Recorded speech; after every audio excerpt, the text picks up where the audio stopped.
Buenas tardes, señor Camacho. ¿Cómo está? Okay, you're on mute, by the way, so let me make sure that your mic works. Thank you. Okay, I forget wonderful. that I was on mute. Yeah, I'm doing well. How are you? Good, thank you. So we will begin in less than 8 minutes. I just want to double check that your mic works. It does. And then I'm also going to be making you the co-host. Okay. We'll conclude closer to 1:45. So if you need me to give you, like a 5-minute warning, 10-minute warning, let me know now so I can prepare that. But if you feel like you're okay on your own, you can go all the way through the end, and then I will just be making one quick announcement. So all I need is about 1 minute towards the end for people to receive a link. Okay. And that's it. All right. Thank you so much. Yeah, and I'll make sure to send you a copy of my slides after the presentation too. I forgot to do that. Okay, that works. All right, you're officially a co-host. So at the beginning, in less than 7 minutes, I will be introducing the presentation, and then the floor will be yours. So thanks. Thank you very much.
Welcome everybody. We're going to get started pretty soon.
Welcome everyone. I am very happy to be a part of this specific session today as your facilitator. You are now in the undocumented student mental health in school and college settings. And I will be giving our presenter in a few minutes the opportunity to take on the entire show.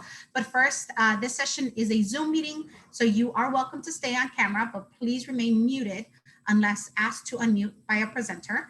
IACAC encourages all attendees to rename themselves with your first and last name, organization, and pronouns if you're able to.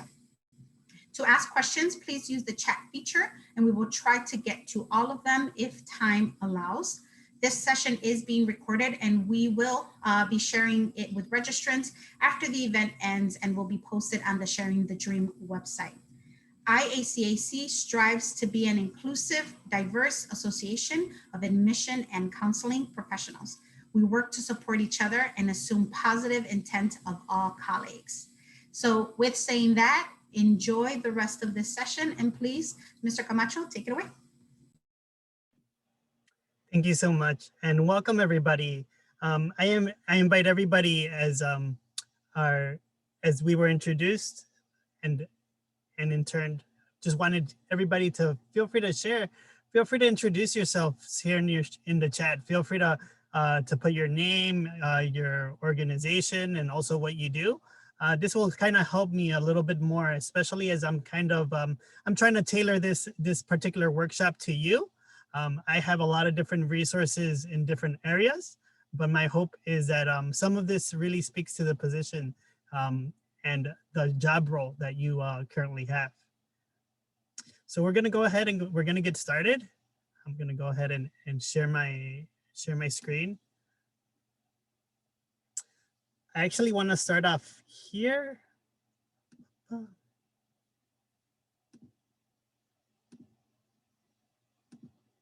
actually wanna start off here. This is the website for the Coalition for Immigrant and Mental Health. In essence, this is a coalition of interdisciplinary mental health professionals, one that I'm a part of, and also I would say kind of a big supporter of not only immigrant rights, but really taking a look at mental health in a community advocacy perspective. So with that in mind, I just want you to feel free to take a look at that as I go through my PowerPoint. I may share a couple anecdotes from here, from some of my professional interactions with supporting this organization. So I'm gonna go back. I'm gonna go ahead and share my presentation. All right, so if you didn't know, this is actually a part 2 of a series that started last year. If you look on the Share the Dream website, you can actually see part 1 and you can take a look at it. It's a reference guide, but in essence, it's also a video. So this is part 2 and it's kind of like an extension. To be more specific, what we're gonna be taking a look at today is we're gonna be taking a look at, sorry about that. We're going to be taking a look at mental health resources for those serving the undocumented community. And I just want to make sure that I am sharing it. Oh, here you go. I'm sorry. I forgot to press the share button.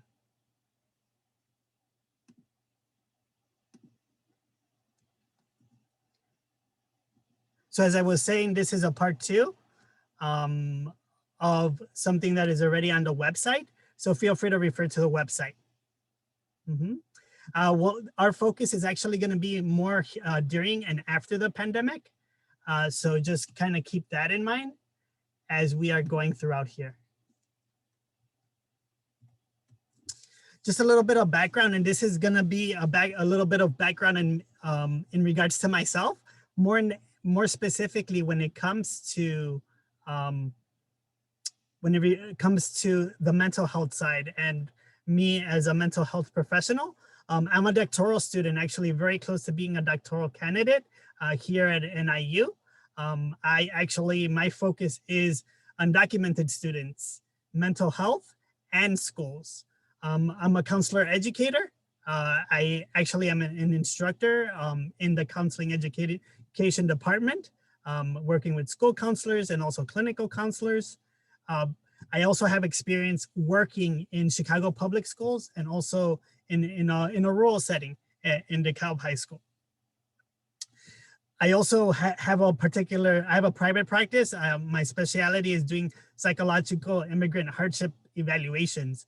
It is a very interesting job, but in essence, I do the evaluations for maybe those that are seeking asylum, so those that have been victims of abuse, and these go to different proceedings in front of an immigration court.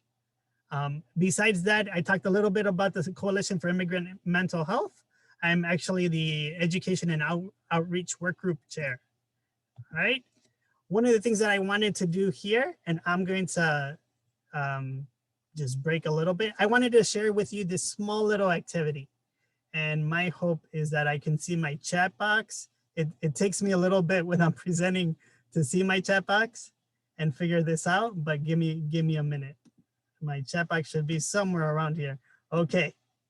So what I'm gonna ask everybody to do is I wanna make sure that first off, this link works, okay? In essence, what we're gonna be doing today is I want you to share your thoughts through Jamboard. Jamboard is one of those many apps that you can use in Google. But in essence, what you're going to be doing is you're going to be sharing with me what your thoughts are during this presentation. What is it that you liked? Maybe what would you like to hear more of? But in short, if you can click on that and if you can see and type on it, can you just put a yes in the comment box? And that could be anybody. Yes, okay, fantastic. Thank you so much. Thank you so much. As we are going through this, one of the things that I want you to think about is also your self-care. We're gonna be talking about cultural responsiveness in schools and colleges and how cultural responsive pedagogy looks like. But in essence, one of the core components is not only self-reflection, but it's also self-care. This drawing here, I actually use with my students, with my clients, but it's also part of an app. If you go to destressmonday.org, you're gonna see that this is an example of what we call box breathing, okay? So in essence, if you see where the dot is, you just you inhale through one step and you exhale going out. So this would be repeated over and over again. In fact, we could practice it right now, just inhaling and exhaling out.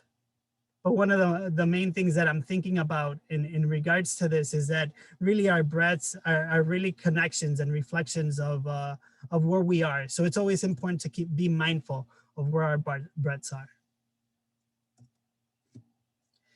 In regards to today's learning targets, we will actually be taking a look at mental health for undocumented immigrants in K-20 education systems. It's a big range, but one of the things that you want to think about is that things happen developmentally. And as we go through the process developmentally, there are very similar challenges that we find in the literature. We'll also be talking about mental health factors affecting undocumented populations. And we will be talking about culturally responsive school counseling and pedagogy as a theoretical framework. We will also be talking about MTSS and how that is incorporated in a culturally responsive way. What are our learning standards that we're going to be taking a look at? Well, you're going to actually be given a copy of this at the end of the presentation, but one of the links here is to the learning standards of the state. As you can see, one of the things in regards to this particular statement is that since February 1st, the state superintendent has issued a statement on cultural responsive teaching and learning standards. But one of the things to keep in mind is that this is learning standards specifically, and I'm not sure why they misspelled it, but learning standards for all educators and teachers is what it should be. or leading standards. Yeah, leading standards makes sense because again, culturally responsive leading standards is also towards administrators, towards school counselors, towards educators in all shapes and forms. So these leading standards are a great way to kind of encapsulate what it is, not only you're teaching, but what we're going to be learning today. Just to kind of give us a better scope, I wanted to go very briefly over some definitions. Okay, these are some, I would say, just base definitions in regards to the undocumented population and the population we're going to be talking about today. I imagine some of you have already maybe gone to a couple of these presentations, but in regards to the word undocumented, we want to have a general definition of what undocumented is and non-citizens. We also want to keep in mind DACA recipients.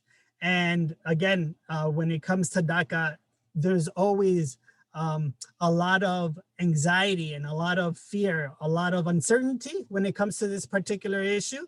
And again, there are always a lot of different updates. And in fact, I think in some states, advanced parole has been passed, but that's a different issue. One of the things that I did want to highlight is a couple important acts, specifically in Illinois, and you're gonna hear a lot of examples from Illinois, specifically in this presentation. The RISE Act for students allows eligible undocumented students and transgender students who are disqualified from federal aid to apply to all forms of state and financial assistance. We also have mixed status families. So that's something to kind of keep in mind. When we're taking a look at the undocumented population, one of the things to keep in mind is that there's two general groups: those who enter the U.S. without an inspection and those who enter the U.S. without legal temporary visas. And in essence, one can see that there's a lot of different undocumented immigrants. In the United States, there's 11.3. But one interesting thing is how it breaks down into county.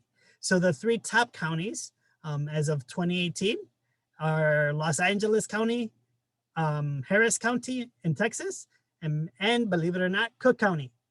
So those are where undocumented immigrants are.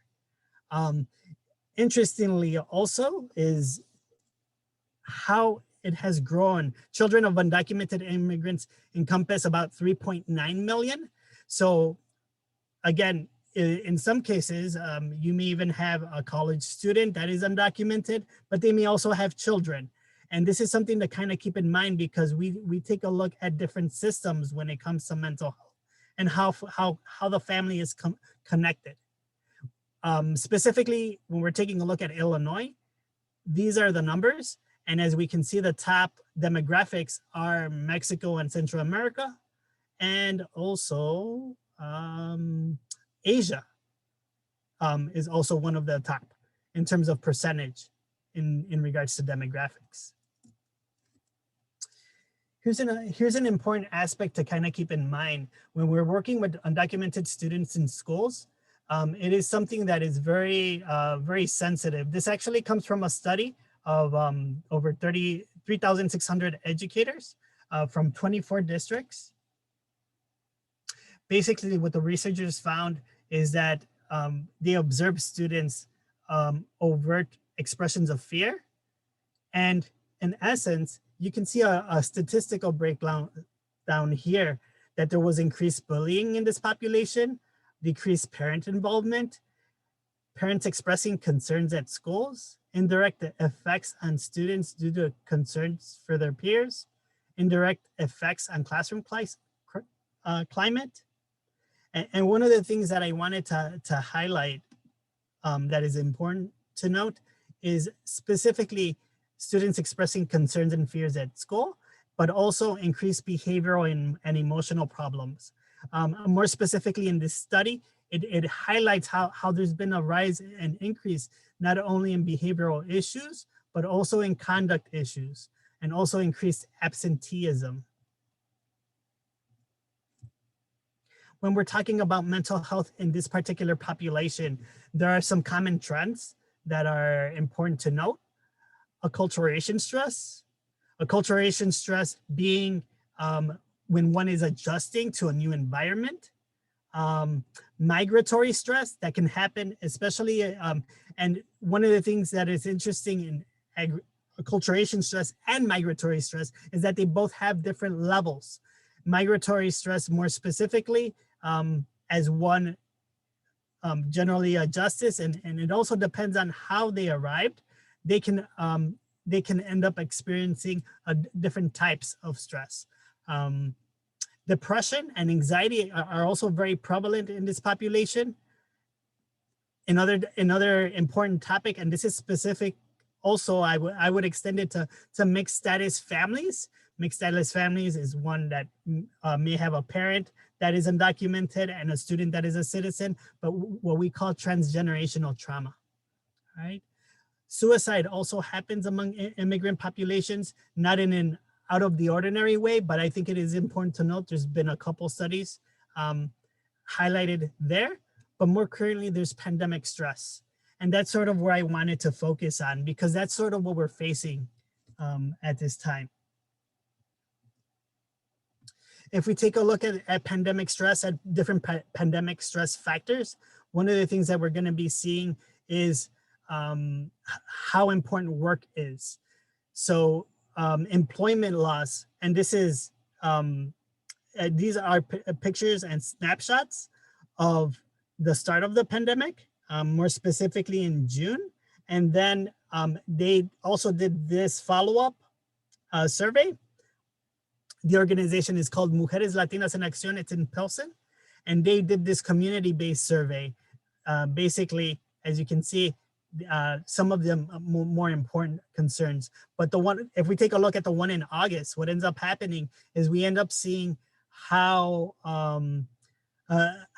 important and how drained in terms of different resources and the different impacts that have been created. For example, 68% have a rental or mortgage concern. 57% have utility payments as a concern. Mental health is also a concern. Interestingly enough, I was also speaking with a mental health director at River Edge Hospital. One of the things that she was mentioning is that many people don't access formal hospital settings in terms of mental health for a lot of different reasons. But one of those reasons more specifically is insurance. Not having insurance or not understanding the insurance and how that works when it comes to going into the hospital, and specifically in the area of mental health and residential mental health. This has had a big impact on employment. So that's also an important thing to kind of keep in mind. And in fact, this is probably one of the things to keep in mind as you see some of your students work 1 or 2 jobs, depending on their level of and their age. Specifically in college students, that is something that I see has been ever more prevalent during the pandemic, and also impact on the household income. Many people are living paycheck to paycheck. In essence, they don't have a safety net. And this is, again, very specific. This was taken, this is a sample of Illinois, from Brighton Park to Maywood to Melrose Park, to a lot of areas in the western suburbs. When we think about COVID and the pandemic, and we also talked a little bit more about fear, one of the things that we want to think about is, well, where is it that we want to be? Okay, not only for ourselves, but we also want to kind of reflect a little bit and imagine and think about, well, where is it that our students are? All right, when we're talking about the fear zone, this is where people spread emotions related to fear and anger. People can complain frequently. They forward all messages they receive, or they get mad easily. In extreme cases of the pandemic, we saw that people were grabbing food, toilet paper, and medications, or things that they wouldn't need. Okay, our hope through using different interventions like culturally responsive teaching is that we can move them more towards I identify emotions, I become aware of the situation, and I think of how to act. The other thing that one may want to keep in mind is how do we make it more more, more culturally responsive, and how do we empower others? In essence, you want, we talk about living in the present and the future. This is where, for example, introducing small breathing techniques and mindfulness can also help. I make my talents available to those who need them. I keep a happy emotional state. When we're talking about culturally responsiveness, we're also talking about tapping into people's resilience. And this, in essence, is a lot of what we talk about in the growth zone. So when we're talking about culturally responsive schools and colleges, in essence, there are a couple things to kind of keep in mind, but it's building relationships with students, affirming diversity, developing a social cultural context, engaging in critical reflection, promoting changes in practices and policies. So for example, one important key figure in the learning standards, specifically by the state, is to striving to be an advocate and making sure that the people that work at our organization or your organization are reflective of the population that they serve. Being committed to ongoing professional learning and also acknowledging the learning needs of all students. Just to have a definition, I think it's just very important to kind of keep in mind that educators around the country work to create and implement culturally responsive practices. And they've also pointed out some of these key features.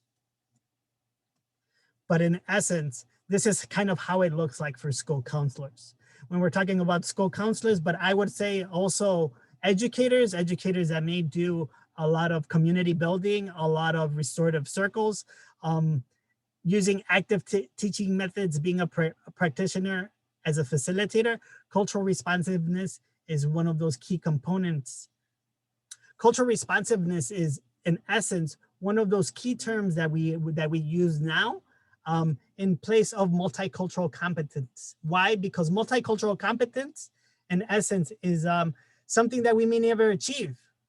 For example, some counselors may say I'm multicultural competent, but in essence, can we ever be competent in that particular area? So in term, culturally responsiveness is one way to kind of gauge and also engage a community of learners, but in a different way. One of the things that I want you to keep in mind as you're listening to this lecture and you're also hearing a little bit more about these intervention is, in essence, what we're trying to do is we're trying to develop critical consciousness. This is not only seen in a scholar named Paulo Freire, but it's also seen in Martin Barro. He's a psychologist, a liberation psychologist, but one of the things that he employs in his methodology and also in his psychological practice is how do we develop this critical consciousness? So if we think about that, in essence, what we want to do is rather than presenting the community as a place to rise above, schools must equip themselves to draw from the knowledge that students bring. We have to, in essence, tap into the knowledge of all of the students. Knowledge that is often not in the textbooks is acquired from the street, from family cultural traditions, youth, culture, and the media. In essence, and what we're trying to tap into is we're trying to tap into all the different capital, all the different linguistic, social, emotional capital, all the beauty and all the essence and resilience that many students bring. One of the things that I wanted you to keep in mind, and this is not only seen when we're talking about the multi-tier systems of support, this is not only seen in schools, this is also seen in public health, okay? We start from general interventions to more targeted interventions to more intensive interventions. But in essence, what ends up happening is that many of us fall in tier 1. And that's sort of how we deliver and support one another through tier 1 interventions. Tier 2 interventions, you can think about them as groups. If you meet with your students as groups, if you have an undocumented student group, if you have any smaller groups of undocumented students that you strive to support, tier 2 interventions are kind of to think about. And I just mentioned this very, very broadly. I'm not gonna go into it more in depth, but I do wanna talk a little bit more about cultural responsiveness, okay? So tier 1 and tier 2 interventions, when we're thinking about this, one of the ways that we can think about it is we can think about it as creating critical pedagogy with our students.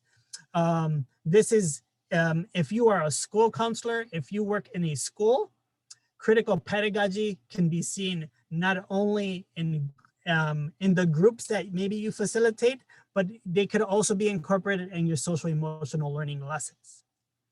Additionally, another way to think about it is as you're doing your lesson, you can create critical consciousness through digital literacy.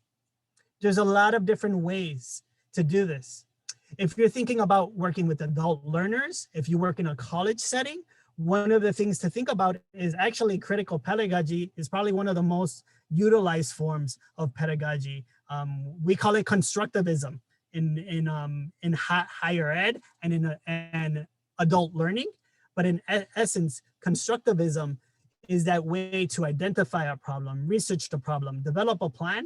But one of the important things in all of this cycle is that it's student-driven, student-led. You are the facilitator of this process. And in essence, you're helping to empower the students. I love this image. More specifically, it goes through some of the keywords in regards to critical pedagogy and your students. It's just one of those great images that I found online, and I did want to share it with you. But in essence, oh, sorry. But in essence, this is a great example of how a district is using photo voice. Now, I'm gonna try to go ahead and click on the link and show you the video. But in essence, what ends up happening is, oops, give me 1 second. Escape. All right. Open link. My hope is that I can share the audio here, okay? And it's about 3 minutes, so it shouldn't be that, Here we go. And sharing. And if someone can put in the chat that you can, wait, I think, can you hear the sound? No. No, okay, give me 1 second and I'm gonna try to share computer sound. Most affected in issues, and then ultimately using the pictures and the titles and captions that are generated by the participants to inform social action. Thank you. So it's a process for engaging participants, but also for creating community level change. In this particular project, we collaborated with the Columbia Housing Authority. They're our main partner. And through our connection with the Housing Authority, we're then working with the residents living in public housing here in Columbia, South Carolina. I took a picture of this mirror, which is a positive message. But when you reach the end of this corner and turn this corner, uncertainty is there. I mean, anything could be right around that corner waiting on you. So you have to be aware of the dangers that we live in. I would love people to, after they've seen the exhibit, to understand the everyday life that we have. You know, things are difficult, but we always go forward in a positive way because we have no other choice. We have to live on. This picture here represents a time in my life as a young kid I was being very foolish. And I happened to look up in the State House yard, and there was a Ku Klux Klan rally that was going on during the time. This guy, one of the Grand Master, came out dressed in his white and trim in his red with this snow cone hat on his head. When they saw me back there laughing, they gave chase to me. And then I ran into the fire department. And that's how I managed to escape from being caught by the Ku Klux Klan. Funding is incredibly important to do community engaged research. And we wrote 2 different grant proposals to support our work. One was to the Kresge Foundation, an external grant, and then we also wrote an internal grant to the USC Office of the Provost. That grant allowed us to get started, and it also gave us credibility, I think, to other funders to say, you know, look, you're doing work that your own university thinks is worthwhile. Majority of us didn't even know each other. Now we've come together, we have different values, but we have the same goals. We have different outlook on things, but we have come together to unite, to make a difference in our community.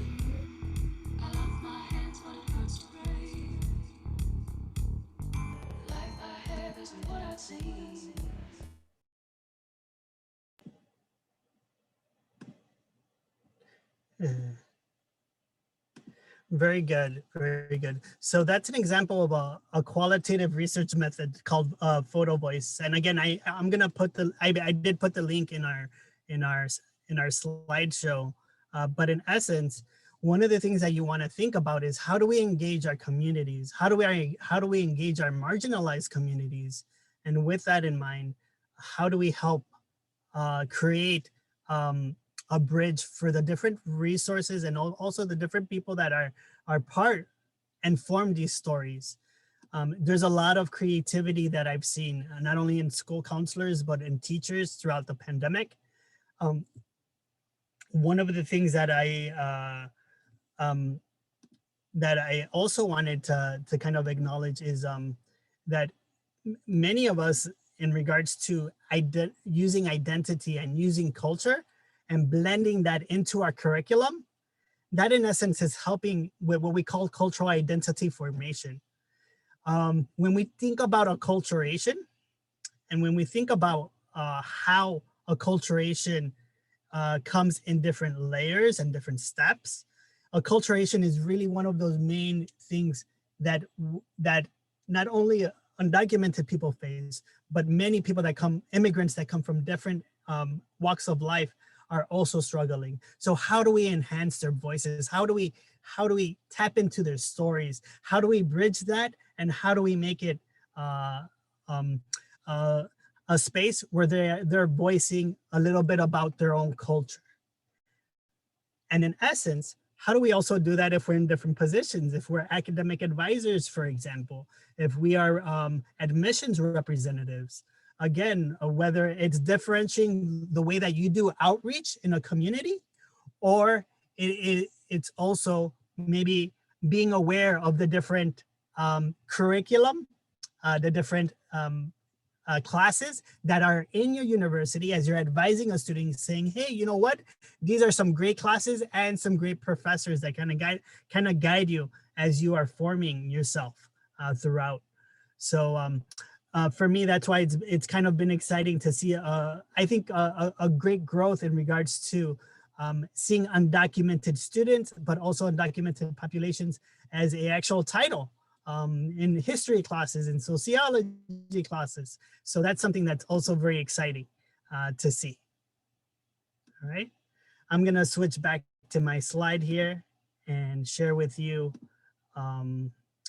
just a reminder to please make sure you write something in our Jamboard. If you haven't written something, I definitely want to make sure that I acknowledge everybody here a little bit at the end.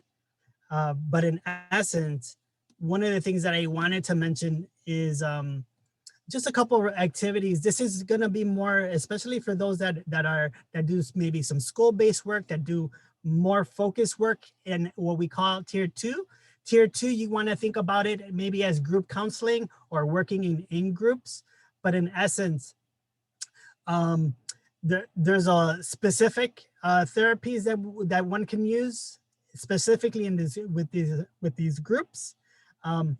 One of the groups that I actually led, and let me actually just share this this story with you. I was actually sought out by a school by DePaul, and one of the things that I introduced is liberation psychology, and in essence how we do that in a group counseling dynamic, but also to kind of address identity issues that were happening through the pandemic.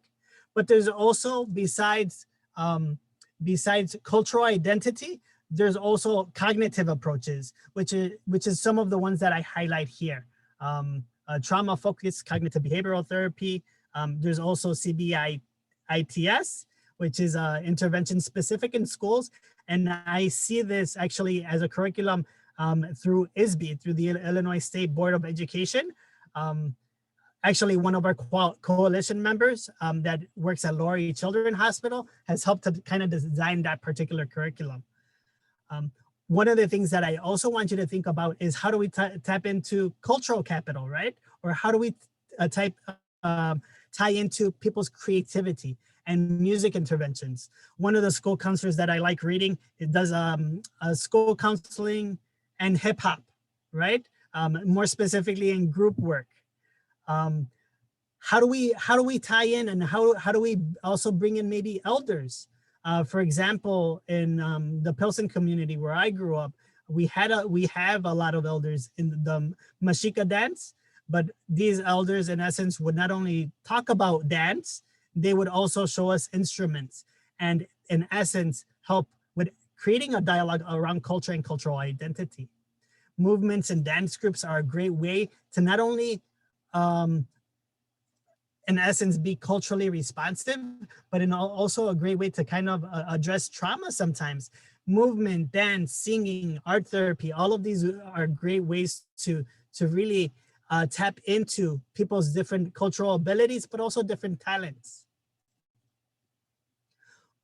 One of the last things that I wanted to kind of transition to was just to kind of talk a little bit about, and this is just kind of important. It's pretty straightforward information, but in essence, you want to think about mental health differences specifically for undocumented students.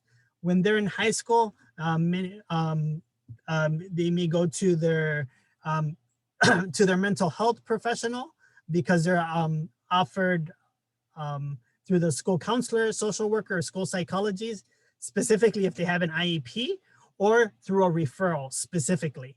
So many times they may be referred and they may be eligible through Medicaid to obtain these services, but I'm gonna let you know what happens if they, for whatever reason, don't get a chance to go to college. It gets even more complicated in the insurance in terms of accessing quality mental health care. One example of just how does it look like in college? Well, I think there's a lot of benefits of being a college student, that having in terms, you need to have insurance, and you also, there's student insurance that you can buy into, but in essence, it also offers you a variety of different options. In fact, this is just something that I wanted to highlight here. These are some mental health supports at our university at NIU. And as you can see, we have 4 different centers, from community counseling to specifically student counseling. One is a community counseling training center. Then we also have family and couples therapy, and we also have psychological services at NIU. Again, when we're thinking about different tiers, believe it or not, even here in the university, we also use a tier system when it comes to referring students to different supports. And that's just something that you want to kind of keep in mind, especially as you're thinking about crisis. We actually do have a webpage that kind of walks us through those tiers. I wanted to take a minute here and kind of just share this with you. But in essence, this one-sheet information page is a resource from ICER, and it's a very long list. In fact, it's about 11 different options for those that have no insurance and those that have low insurance in regards to accessing healthcare. And I think that's something that's very important. And unfortunately, many people there's a big mental health barrier and a healthcare barrier if you don't have insurance. And undocumented immigrants, unfortunately, end up facing a lot of problems when they end up, or obstacles, you know, when they end up needing specialized services in this area. One of the last things that I wanted to kind of leave you with, and yeah, one of the last things that I wanted to kind of leave you with, and I'm gonna go through this very briefly, is I actually wanted to leave you with a virtual backpack. Okay, so as we go through the virtual backpack, feel free to think of any questions or jot down in the Jamboard what are some of the things that you like from the virtual backpack, if any. Okay, so so there's some tips and tricks here in terms of Zoom that I like using. One of the things that I've seen a lot of different people use is Google Voice now more than ever. So if you don't know what that is or how to use that, feel free to click on the link. Talking points is right here. I did highlight it here, but it is a text feature. So for example, if I only speak English and I wanted to speak with someone that speaks Arabic, talking points actually ends up doing translation in real time, and in essence, sending that message to that student or that loved one or that family member that maybe you're trying to reach to. So that's one that I hear a lot of people that we're not familiar with, and I like mentioning it. I also added in your virtual backpack some resources both in English and in Spanish when it, talking about race, diversity, but also a little bit about trauma. So there's some Spanish resources and some diversity resources on top. All right. Here are some more resources in Spanish. And I was able to find some particular resources in Creole, which was pretty cool. This is actually for school counselors. It's actually created by school counselors. This first one, it's school counseling in the age of COVID. It's a really good tool that I like using, and also student success schools. This is the one that is translated in Spanish and also Creole. Castle is also a great website when it comes to social emotional learning. So I definitely encourage everybody there to take a look at that. All right.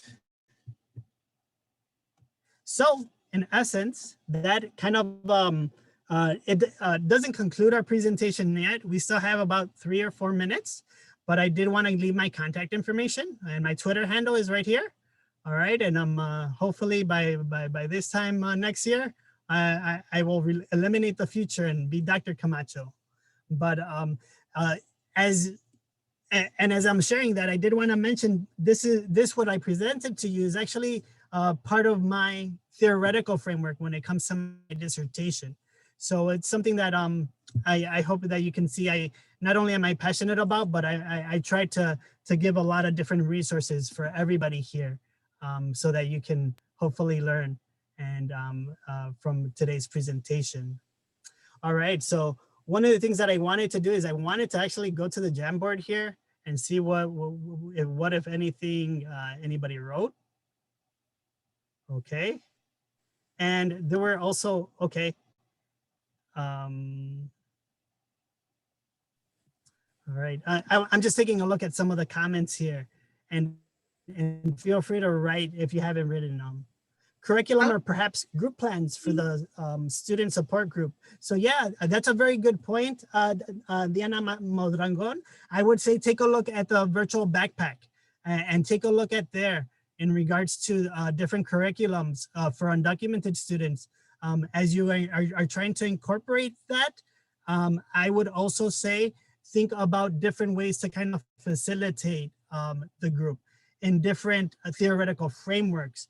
So like, for example, I know we use a lot of solution focus in groups, but you may wanna also introduce culturally responsive solution focused into the group. In other words, how can you address culture into your online group, your Zoom group, or however you introduce that to your undocumented student group.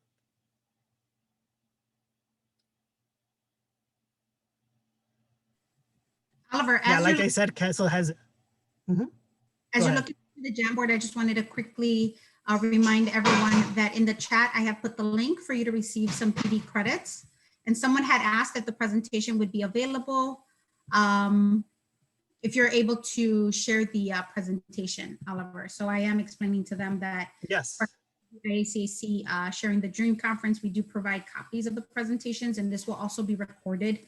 So this will also be available to you either via an email or on the IACAC Sharing the Dream website.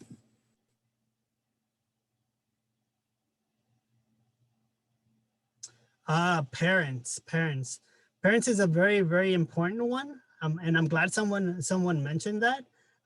One of the last tidbits that I would say just in regards to parents is I think the hardest barrier to overcome is that language barrier, the linguistic barrier.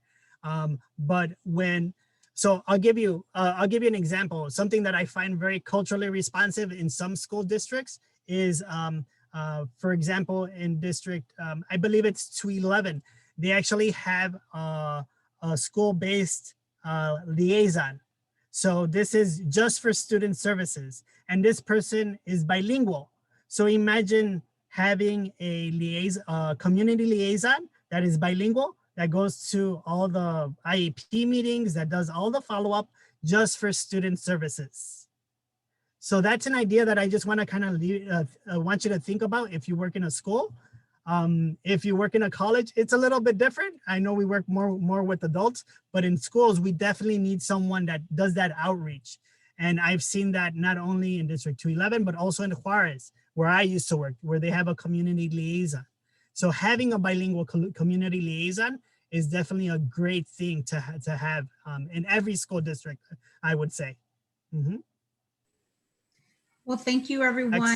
Unfortunately, we have come to the end of our time, but there's definitely a lot of opportunity to reach out to the future Dr. Camacho via his email and contact information. Thank you once again for the great work that you're doing and the opportunity that you gave us to hear you present. We're looking forward to future presentations. Thank you, everyone. And as we move forward, you have about a 15-minute break, and the next session should begin, and that will be the student panel, and then we will continue on to the closing. Once again, future Dr. Camacho, gracias, gracias.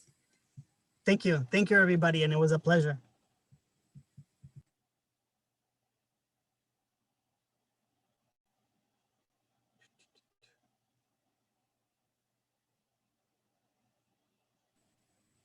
I'll leave this open for you just in case anyone does need to ask you a last minute question. Sure. That'd be a good thing. Yeah, I'll stick around to see if anybody has any other questions or thoughts. Yeah, we can stop recording. It's automatic. I can't. Oh, it does. Okay. All right. Well, we'll just record if anybody has questions. They're going to edit it out. So it stops at when we say goodbye, and then they edit out everything else. Well, hopefully you can join us for the rest of the student panel or the yeah, I plan to do that. Yeah, I'll be sending you my slides in what's it called? Just a different, it's not a different format, it's just a particular format that I like sending them, so that, you know, just so that people have the resources and stuff. Okay. Yeah. Well, thank you. It seems like no one's going to be asking questions, so I will be ending the meeting. Have a good rest of the week. All righty. Okay, everybody, have a good one. Thank you for coming. Take care.